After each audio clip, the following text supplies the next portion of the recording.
Sí, y además, bueno, no lo hemos comentado, su última película que estará en cartel aún, ¿no? Que es la del Hombre Lobo, que realmente, bueno, él actúa bien Sí, en la sí. película, ¿eh? Yo creo que lo mejor de la película es su puesta en escena. La mejor puesta en escena que se ha hecho para una película de hombres lobo, Y bueno, según, las actuaciones tampoco están nada mal, ¿eh? sí, Los con tres Anthony Hopkins. actores de cartel, ¿no? Pues entre Anthony Hopkins, este Benicio del Toro y nuestro amigo el agente Smith, porque prácticamente es el agente Smith en la época victoriana, pues le dan un gran toque. Sí, realmente, bueno, es una película de la Universal, eh, que yo creo que habrá conservado los derechos todos estos años, no lo sé, pero bueno, Los habrá recomprado quizás, pero tenemos un nuevo Monster de la Universal, es que es increíble, los géneros vuelven. sí, la verdad es que es una película con todo el sabor de las películas de monsters clásicas, pues a lo Drácula, a lo Frankenstein. Quizás, bueno, salvo un par de sustos bien dados, la película no ofrece mucho más, salvo que no seas un fan de estas películas de terror entrañabilísimas. Joder, Entrañabilísimas. entrañabilísimas. Entrañas se ven unas cuantas de las películas. Sí, sí, es bastante gore, es sorprendentemente gore. Sí, yo no me la imaginaba tanto, pero bueno, realmente una película curiosa, ¿no? Para pasar una tarde divertida y para, pues eso, recordar cómo eran antes las películas de terror, ¿no? Que podríamos hablar un poco del camino que han seguido el cine de vampiros y de hombres lobo, pero bueno, esto sería divagar mucho. Vamos a escuchar un bloque de músicas. Recordamos que este programa se remitirá mañana sábado a las 12 del mediodía, que puedes escucharnos por Radio Clara en la 104.4 y también por internet en www.radioclara.org, que estamos en nuestro blog cinemaparaísoradio.blogspot.com y en Facebook en Cinema Paraíso Radio Clara. Y ahora a escuchar música. Y aquí seguimos en Cinema Paradiso Radio Clara 104.4, también por internet en www.radioclara.org. Sabéis que tenemos nuestro blog cinemaparaísoradio.blogspot.com, que estamos en Facebook en Radio Clara Cinema Paradiso o Cinema Paradiso Radio Clara. Y bueno, hemos escuchado un bloque de músicas de La Guerra de las Galaxias y El Imperio Contraataca del gran maestro absoluto John Williams, gran mago de las bandas sonoras. Hemos oído el tema del desfile final de La Guerra de las Galaxias y la marcha imperial del Imperio Contraataca. Muy, muy grandilocuentes para una película bueno, que habla sobre los años 70, ¿no? Que fueron un poco también el caldo de cultivo de estas películas de las galaxias. Pues así es. Y bueno, hemos hablado de Benicio del Toro, de Johnny Depp. Creo que nos hemos dejado antes un protagonista clave en la película como son las drogas, ¿no?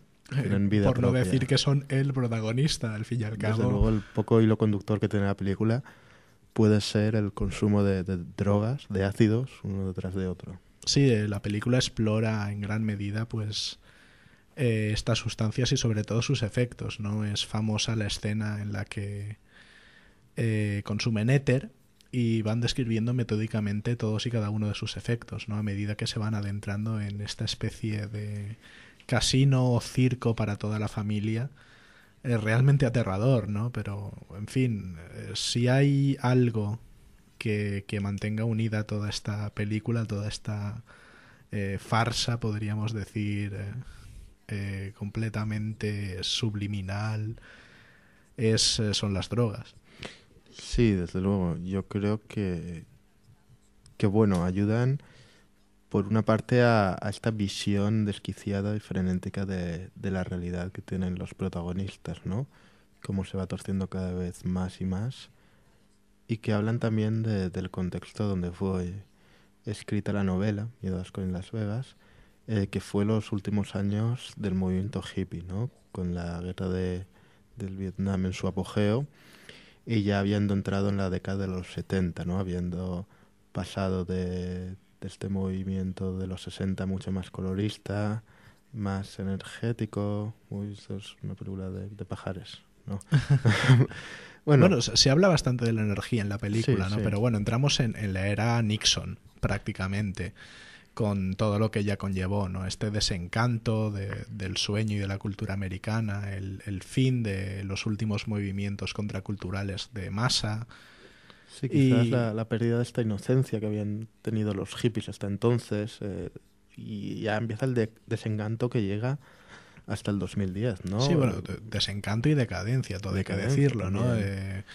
Siembra vientos y cosecharás tempestades. Pues toda esta cultura del ácido que se mencionaba en el clip del principio, pues se cobró sus víctimas, y en cierta manera es un ejemplo de lo que ha ido pasando a nivel social, ¿no? Como de esta inocencia pasamos a un periodo de decadencia en el que todo vale, en el que estaremos de acuerdo con cualquier cosa a cambio de que nos dejen en paz un poco. Los movimientos individuales, ¿no? El individuo es lo primero, la sociedad del bienestar, esta falsa sociedad del bienestar que ahora se está cobrando sus precios.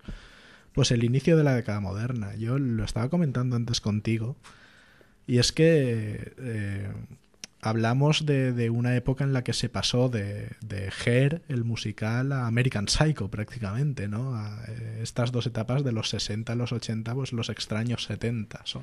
Sí, realmente. Vamos un poco por partes. Esta película y la novela retrata, como ya hemos dicho, los últimos días del movimiento hippie. También donde los Beats, los beatniks, tienen bastante fuerza. Esta gente como John Kerouac escribiendo, como Burroughs, por ejemplo. Podemos hablar del Almuerzo desnudo más adelante, si quieres. Sí, una película luego, que quizá caiga algún día. Cuando la entendamos. Sí, bueno, cuando la entendamos. Cuando la hayamos desentrañado. Y si hay alguien que la entienda, que se ponga en contacto con nosotros y le invitamos al programa, ¿eh? Podéis hacerlo a través del Facebook o del blog cinemaparaísoradio.blogspot.com. Ahí lo sabéis, lo dejo. Pues eso, surge este desencanto beat y con el tiempo pues dará lugar a la generación X, ¿no? Al final de los 70, 80. Y hablando, bueno, has mencionado American Psycho, pues pasamos de la década de los 70, hablando de libros ahora, del Miedo, asco en Las Vegas, al American Psycho de Bret Easton Ellis, que es maravilloso, una de las últimas novelas grandísimas de Norteamérica, para mi gusto, y una gran película de Mary Harron, que fue comentada aquí. Hicimos incluso un cineforum en la sala Matisse. Que por cierto, tuvimos muchos problemas técnicos aquel día. Por eso nos reímos. Pero sí, pasamos de una cultura del amor libre, de las drogas, de la libertad, a un cinismo y un desencanto con el mundo que es fatal, ¿no? Y acaba personificándose en la figura de Bateman, ¿no? Que no tiene nada que ver con los hippies de gris, alegres, pacíficos, bueno, el típico hippie, incluso pecando un poco de inocente, que luego pues el tiempo le dará la razón, ¿no? Esta pretendida y demasiada inocencia, ¿no? Y luego el Bateman, psicópata, materialista, pasivo, absolutamente de todo. Y es un poco el ritmo que han seguido estas décadas, ¿no? Yo creo que desde los 60, 70, que se pierde la última movimiento contracultural de masas, bien entendido como masa, hasta ahora, que los movimientos culturales han sido muy individualistas y realmente se han hecho eco del desencanto de la población, pero no han aportado nada nuevo. Sí, y en cuanto a política y a sociedad, pues bueno, ya se ve lo que tenemos. No estamos, al fin y al cabo, analizando quizá la década que es el germen, el inicio, el caldo de cultivo de la sociedad actual. Como tal, pues la visión, bueno, realmente caleidoscópica, rota por el influjo de las drogas de Hunter S. Thompson, es de bastante utilidad, ¿no? Él que vivió ambos movimientos, que fue prácticamente la personificación del afán de la cultura del ácido por encontrar nuevos niveles de libertad y de paz interior, hasta este desencanto total, a este miedo y asco a cualquier sitio al que iba, que retratan toda esta década.